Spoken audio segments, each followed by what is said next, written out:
जय श्री राधे कृष्ण। आइए सुनते हैं अहोई अष्टमी व्रत की कथा। कार्तिक मास कृष्ण पक्ष की अष्टमी तिथि के दिन अहोई माता की पूजा की जाती है। इस दिन व्रत को धारण किया जाता है। यह व्रत दीपावली से एक सप्ताह पहले आने वाली अष्टमी को किया जाता है। इस दिन खास करके पुत्रवती स्त्रियां निर्जला व्रत को धारण करती हैं। छोटे बच्चे के कल्याण के लिए, पुत्र की दीर्घ आयु एवं सुख समृद्धि के लिए माताएं अहोई माता की पूजा करके यह व्रत धारण करती हैं। आप सभी को अहोई अष्टमी की ढेर सारी शुभकामनाएं।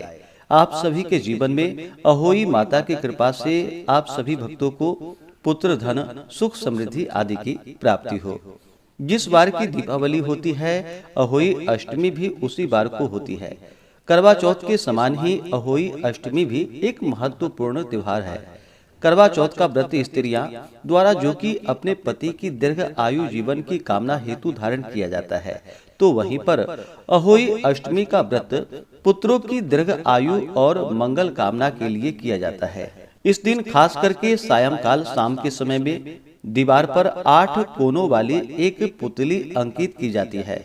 उस पुतली के पास ही स्याहू माता, सेई तथा उनके बच्चों के चित्र भी बनाए जाते हैं। फिर पृथ्वी को शुद्ध और पवित्र कर एक लोटे में जल भरकर एक पीढ़ा या पाटा पर कलश की भांति रखकर अहोई माता की कथा सुनी जाती है।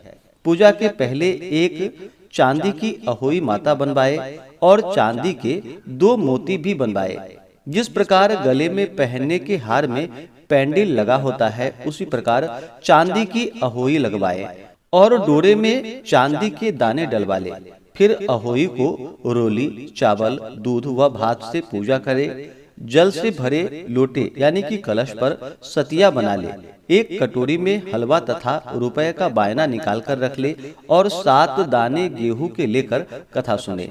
कथा सुनने के बाद अहोई की माला गले में पहन ले तथा जो बायना निकाल कर रखा था उसे सास के पांव छूकर उन्हें दे दे। उसके बाद चंद्रमा को अर्घ देकर स्वयं भोजन करे। फिर दिवाली के बाद किसी अच्छे दिन अहोई की माला को उतारकर इसकी पूजा करके और गुड़ का भोग लगाकर जल के छींटे दे और अगले वर्ष उपयोग के लिए संभाल कर रख ले। दूसरा पुत्र उत्पन्न होने पर इसी माला में चांदी के 2 मोती और डलवा लिए जाते हैं।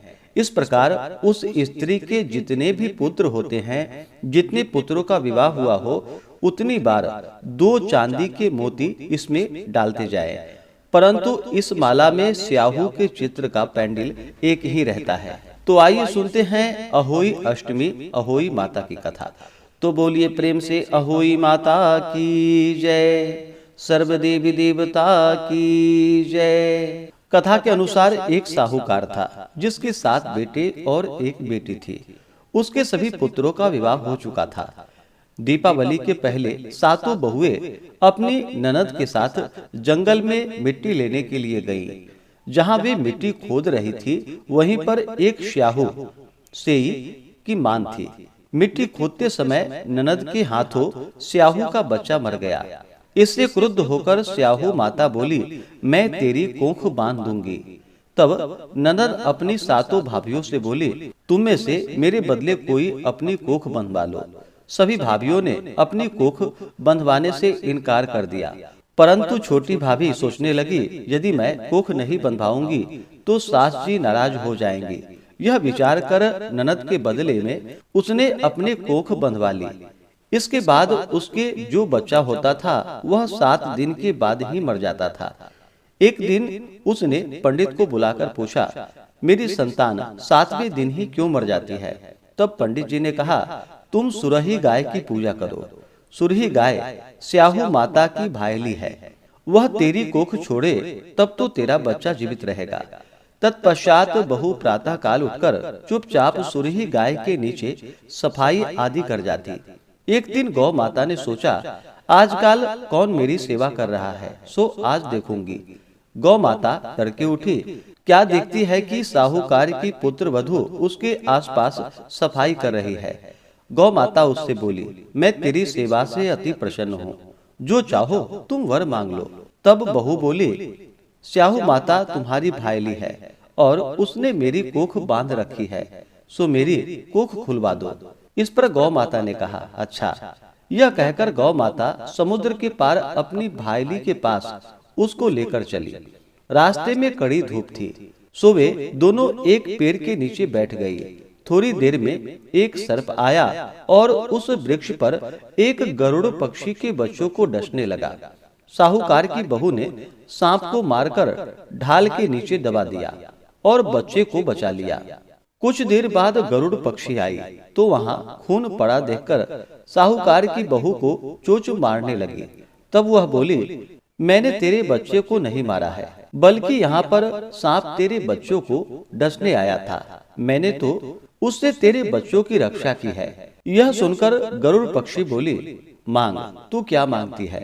बहू बोली, 7 समुद्र पार स्याहू माता रहती है, हमें तू उसके पास पहुंचा दे। तब गरुड़ पंखिनी ने दोनों को अपनी पीठ पर बैठाकर स्याहू माता के पास पहुंचा दिया। स्याहू माता उन्हें देखकर बोली, आ बहन, बहुत दिनों के बाद याद आई। फिर कहने लगी, बहन, मेरे सिर में जुए पड़ गई है। तब सुरही के कहने पर साहूकार की बहू ने सलाई से उसकी जुए निकाल दी। इस पर स्याहू माता प्रसन्न होकर बोली, तूने मेरी सिर में बहुत सलाई डाली है, इसलिए तेरे 7 बेटे और बहू होंगी। इस पर वह बोली, मेरे तो एक भी बेटा नहीं, 7 बेटे कहाँ से आएंगे? इस पर स्याहू माता बोली, वचन दिया है, वचन से फिरू तो धोबी के कुंड पर कंकड़ी हो।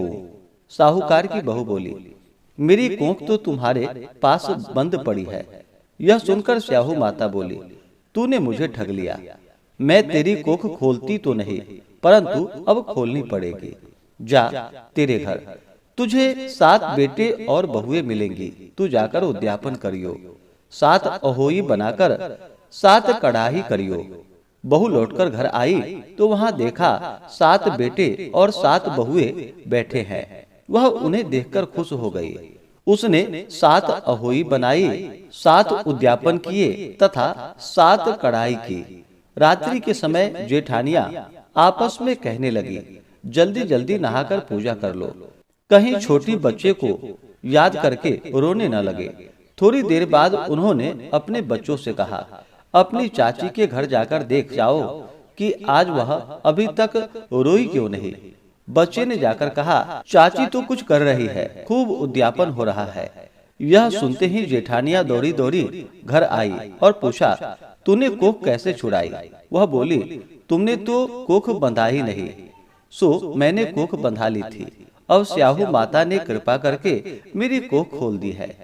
तो बोलिए प्रेम से स्याहू माता की जय, अहोई माता की जय। इस प्रकार से जो भी सच्ची श्रद्धा के साथ कार्तिक मास कृष्ण पक्ष की अष्टमी तिथि के दिन अहोई अष्टमी का व्रत धारण करते हैं, इस दिन अहोई माता की विधिवत पूजा करते हैं, इससे उनके सभी प्रकार के मनोरथ की सिद्धि होती है, संतान की प्राप्ति होती है, संतान की रक्षा होती है। तो आशा करता हूँ कि यह जानकारी आपको अच्छा लगा हो। इसी प्रकार से ज्ञानवर्धक जानकारियाँ प्राप्त करते रहने के लिए, व्रत पूजा के बारे में जानने के लिए, कथा को सुनने के लिए चैनल पे अगर आप पहली बार आए हैं तो चैनल को लाल बटन दबा करके सब्सक्राइब करें, साथ में बेल आइकन घंटी को दबाएं ताकि आने वाली वीडियो का नोटिफिकेशन आपको समय से मिलता रहे।